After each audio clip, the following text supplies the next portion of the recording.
O Festival de San Fermín é uma tradicional festa religiosa realizada em homenagem a São Firmino, na cidade de Pamplona, na Espanha, entre os dias 6 e 14 de julho. A festa insere-se em uma ancestral tradição ibérica relacionada aos touros, considerados como representantes das forças da terra. A festa caracteriza-se principalmente por dois momentos: o encierro, a conhecida corrida de touros pelas ruas da cidade, e o chupinazo, momento de aglomeração dos participantes para a queima de fogos, mas que se tornou o momento da festa em que os participantes permanecem nas ruas, regados a uma grande quantidade de álcool. No entanto, ainda nesse clima festivo, na tarde de 7 de julho de 2008, numa cidade vizinha, uma mulher que passeava com seus cachorros fez uma descoberta que jamais irá esquecer. Olá, pessoal! Bem-vindos ao canal Casos Criminais. Hoje eu vou contar para vocês o caso de Nagore Laffage, um crime que causou revolta em toda a Espanha. Mas antes de começar, não deixe de se inscrever no canal se for novo por aqui. Temos vídeos novos e inéditos toda semana.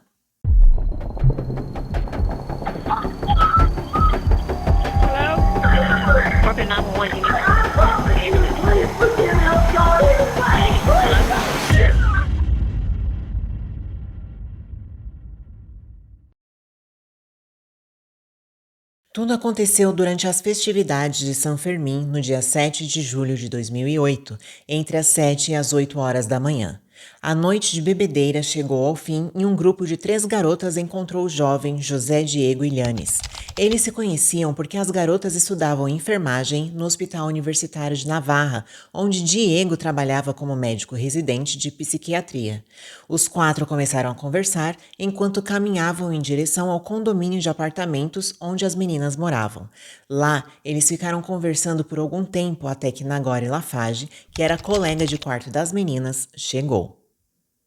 Nagore e José Diego se conheciam de vista da clínica universitária. Os dois trocaram algumas palavras e foram até o apartamento dele, localizado na rua Sancho Ramírez, número 13. Imagens de câmeras de segurança registraram esse deslocamento que fizeram, onde podem ser vistos caminhando juntos, Diego segurando Nagore pela cintura e pelo cotovelo. Quando os jovens chegaram ao elevador, começaram a ter contato físico passional. Uma vez no apartamento, Diego começou a despir Nagore com violência, rasgando-lhe a calça, o sutiã e a calcinha. Diego considerou que Nagore queria ter relações sexuais com ele. No entanto, ela pediu que ele parasse, dizendo que iria destruir sua carreira e denunciá-lo. Nesse momento, Diego cobriu a boca dela para que a jovem não gritasse e começou a agredi-la repetidamente. Em seguida, estrangulou-a até a morte. Diego então tentou desmembrar o cadáver, mas finalmente desistiu após cortar seu dedo indicador. Ele colocou o corpo de Nagore e seus pertences pessoais em sacos plásticos, limpou e desinfetou o chão com amônia e levou o cadáver da jovem até a cidade vizinha de Olondriz, a 31 quilômetros de distância. Antes de continuar, cabe informar que o que especifiquei no parágrafo anterior é a versão dos eventos narrados por Diego. Porém, posteriormente, especificaremos outros aspectos importantes a serem levados em consideração para entender o que aconteceu naquela fatídica manhã. Na tarde de 7 de julho, uma moradora da cidade de Olondriz saiu para passear com seus cachorros como fazia normalmente. Enquanto caminhava tranquilamente, viu alguns sacos de lixo fechados com fita adesiva que lhe pareceram estranhos. Ao se aproximar, ela percebeu que aqueles sacos continham um corpo humano. A moradora declarou que, acima de tudo, estava claro para ela que o corpo era de uma mulher. Imediatamente, a senhora ligou para a polícia regional e relatou o achado. Quando as autoridades chegaram, encontraram o cadáver de uma jovem com o rosto desfigurado por espancamento. A polícia começou a fazer buscas na área e, horas depois, encontrou outros 4 sacos de lixo contendo os pertences da jovem e também o dedo dela, que havia sido amputado. Em algum momento após o corpo ter sido encontrado, um homem ligou para a polícia para denunciar seu colega de trabalho, que era médico residente da Clínica Universitária de Navarra. Seu nome? José Diego Ilhanes. Segundo o denunciante, Diego havia pedido ajuda para se livrar do corpo de uma mulher, porém ele se negou a participar de algo tão horrível e decidiu denunciar Diego às autoridades. Por volta da meia-noite, o jovem médico foi encontrado por familiares dentro do carro, estacionado na localidade de Sorogaim, a 12 quilômetros de onde o corpo da jovem foi encontrado. O automóvel era o mesmo onde o corpo de Nagore foi transportado. Segundo a família, o jovem apresentava sinais de hipotermia e falava em tirar a própria vida. Mais tarde, ele foi preso na casa de familiares. Quando tudo aconteceu, Nagore tinha apenas 20 anos. Ela era originalmente da cidade de Irum, cursava o segundo ano de enfermagem e estagiava na Clínica Universitária de Navarra. Todos que a conheciam a descreveram como uma garota amigável, sociável, falante e muito amada por sua família e amigos. Nagore tinha vários hobbies e amava a profissão que escolheu. Ela também era uma pessoa determinada, com muita personalidade e um caráter forte que vinha à tona quando necessário. Seu irmão, Javier, disse que apesar de não ser uma garota problemática, violenta ou agressiva, ele tem certeza de que sua irmã enfrentou Diego, porque ela nunca deixava ninguém pisar nela. Seus amigos e familiares também a descreveram como uma jovem prudente. Então, se ela foi para o apartamento de Diego naquela manhã, é porque ele não era um completo desconhecido para ela. José Diego Ilhanes tinha 28 anos na época dos eventos. Pode-se dizer que ele parecia o cara perfeito. Ele frequentava academia, praticava triatlo e aikido. Formado em medicina, estava a menos de 1 ano de se tornar psiquiatra. De família rica, Diego tinha uma namorada também médica, um apartamento recém-adquirido em Navarra e uma carreira promissora pela frente. Ninguém esperava o que aconteceu naquela manhã de julho de 2008. Diego acabou com a vida de Nagore batendo nela repetidamente, pelo menos 25 vezes, até finalmente a estrangular com as próprias mãos. Ele então tentou desmembrar o cadáver dela na banheira, mas colocou-a em sacos de lixo e a abandonou na mata de uma cidade próxima. A autópsia de Nagore Laffage mostrou que, quando morreu, seu nível de álcool no sangue era de 0,6 decigramas por litro, o que significa que ela havia bebido moderadamente, levando em consideração que passou a noite inteira comemorando o San Fermín. Em relação à agressão, ocorreram 33 lesões externas e 3 lesões internas, numerosos hematomas no rosto e 2 hematomas no pescoço e sob a mandíbula. Só Diego sabe realmente o que aconteceu naquela manhã, pois infelizmente Nagore nunca pôde contar sua versão dos acontecimentos, mas todos sabem qual foi o resultado das horas que passaram juntos. Existem várias versões dos eventos que ocorreram. Uma delas foi contada pelo próprio Diego, com pouquíssimos detalhes, pois ele afirmou e repetiu várias vezes não se lembrar de nada porque estava muito bêbado. Em todos os momentos, seu advogado defendeu que tudo se tratou de um homicídio culposo, ou seja, sem a intenção de matar, e que seu cliente havia colaborado com as autoridades nos esclarecimentos dos fatos. No entanto, a versão mais convincente ficou evidente após uma minuciosa análise criminológica que foi apresentada pela promotoria. Nessa versão, Diego não soube aceitar o não de Nagore. Ele decidiu espancá-la e matá-la para que a jovem não o denunciasse e destruísse sua carreira. As provas mais importantes do caso foram retiradas do julgamento pelo juiz. As evidências indicavam que Nagore fez uma ligação do celular do agressor para o serviço de emergência enquanto estava na casa de Diego. A ligação provou que Nagore ainda estava viva às 10 horas da manhã e, embora o áudio seja de péssima qualidade, ela pôde ser ouvida pedindo socorro pela atendente, dizendo: "Ele vai me matar". Entretanto, a ligação foi rapidamente desligada antes que a polícia conseguisse informações sobre o que estava acontecendo e onde.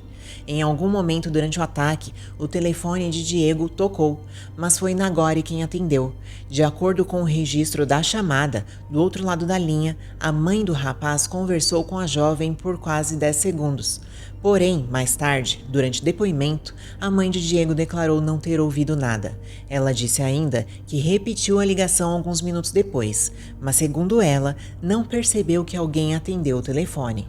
Tudo indica que Diego não estava presente quando seu celular recebeu as ligações e foi atendido por Nagore. Por isso, ela aproveitou a ocasião para discar o 112, o número do SOS de Navarra. O juiz alegou ter rejeitado essas provas porque quando o corpo de Nagore foi encontrado, havia vestígios de sangue no seu rosto, mas não havia nenhum no celular. Existe uma explicação clara para isso. Pode ser que os golpes tenham sido recebidos depois das ligações, quando Diego a descobriu, porém o juiz não fez essa consideração óbvia e o júri não teve acesso a essas provas durante o julgamento. A defesa de Diego aproveitou a ausência dos áudios das ligações no tribunal e defendeu a teoria de que a chamada para o 112 foi feita pelo réu. Segundo seu advogado, Diego atendeu o telefonema da mãe, mas estava tão angustiado que não teve forças para falar. Ele desligou e ligou para o serviço de emergência para confessar o que havia acontecido. A chave para o julgamento do crime de Nagore Laffage foi determinar se houve ou não traição. A ausência ou existência dela faria uma diferença importante: homicídio culposo ou assassinato. Segundo o artigo 22 do Código Penal espanhol, há traição quando o réu comete algum dos crimes utilizando na execução meios, modos ou formas que tendem a assegurá-la, sem o risco para o autor que poderia advir da defesa do ofendido. O que significa dizer que o agressor aproveitou de alguma maneira da confiança que a vítima tinha nele para cometer o homicídio. Na Espanha, assim como no Brasil, ser um assassino não é o mesmo que cometer homicídio culposo e, obviamente, as penas de prisão previstas para ambos os crimes também são diferentes. Evidentemente, convinha ao réu defender a tese do homicídio culposo, para assim obter uma pena mais branda. Apenas a defesa defendeu a ausência de traição. O promotor do caso considerou que houve traição e que, portanto, Diego assassinou Nagore deliberadamente.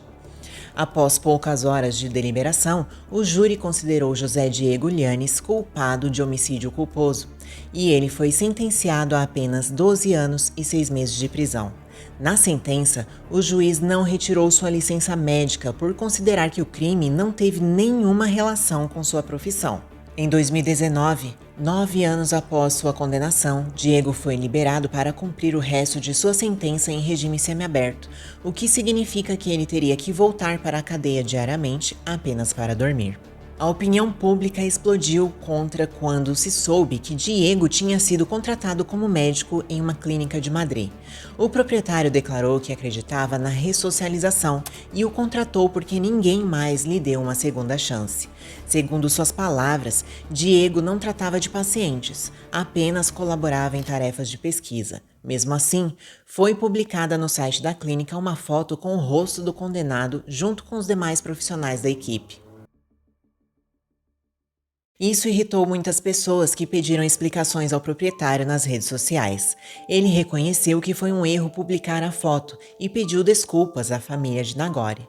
Em 2022, Diego finalizou sua sentença e hoje trabalha como médico no mesmo local. Ele não conseguiu se especializar em psiquiatria, mas manteve sua profissão, o que foi considerado um absurdo pela família da vítima. Em 2010, Helena Taberna, repórter do jornal El País, fez um documentário sobre o caso chamado Nagore. A mãe da vítima, Assun Casasola, aparece nele, assim como outros membros de sua família e amigos próximos. O documentário chamou atenção por abordar abertamente o processo de revitimização sofrido pela família de Nagore. Segundo sua mãe, Nagore foi tratada pela mídia e até pelas autoridades como tão culpada quanto o agressor, apenas por ter aceitado ir até seu apartamento naquele dia. Ela chamou atenção para o fato de que, embora Nagore tenha ido, isso não dava a Diego o direito de violentá-la e assassiná-la quando ela se negou a fazer sexo com ele. Mas e vocês? Já conheciam esse caso? Acham que a sentença recebida por Diego foi justa? O homicídio de Nagore pode ser considerado culposo ou o médico agiu com a intenção de assassiná-la? Não se esqueçam de deixar suas opiniões, sempre com respeito, nos comentários. Obrigada por assistir até aqui. Nos vemos no próximo vídeo.